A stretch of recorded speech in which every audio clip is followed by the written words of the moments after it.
నమశంకరాయ. జనవరి 18 పుష్యమాసము అమావాస్య. ఈ రోజున ప్రధానంగా వీక్షించేటువంటి ప్రేక్షకులు అందరూ కూడా తమ పూర్వీకుల రుణం, ముఖ్యంగా తల్లిదండ్రులు, తాత ముత్తాతల యొక్క రుణాన్ని తీర్చుకునే అవకాశం. మనకు 5,000 నోట్లోకి పోతున్నాయంటే వాళ్ళు చేసిన పుణ్యకర్మల ప్రభావమే. ఇదంతా మనం పొందే భోగభాగ్యాలన్నీ వాళ్ళు పంచిపెట్టిన అదృష్టమని గుర్తుంచుకోవాలి. కాబట్టి విధిగా మహాలయ అమావాస్యకి ఎంత గొప్ప ప్రాధాన్యత ఉంటుందో ఈ పుష్య అమావాస్యకి కూడా ఉంటుంది.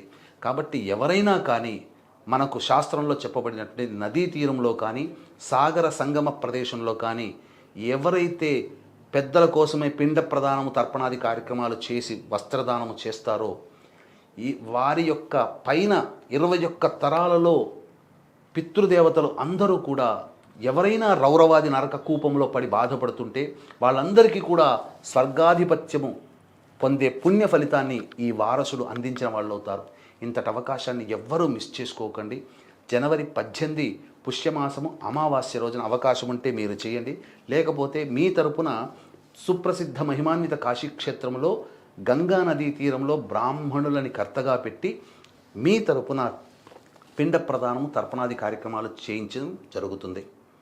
అలాగే ఈ ఆదివారం అమావాస్య పుష్యమాసము అద్భుతమైన రోజు కాబట్టి సాయంకాలం 7 గంటలకి సర్వదోష నివారణ పూజలు హోమాలలో భాగంగా ప్రత్యంగిర, బగలాముఖి, రాజశ్యామల, వారాహి, ధూమవతి, శనీశ్వర, అలాగే కాలభైరవ, మృత్యుంజయ, సుదర్శన, లక్ష్మీ హోమాదులు జరిపించి శక్తిపాతము చేసినటువంటి కరుంగలి మాల ఇవ్వడం జరుగుతుంది.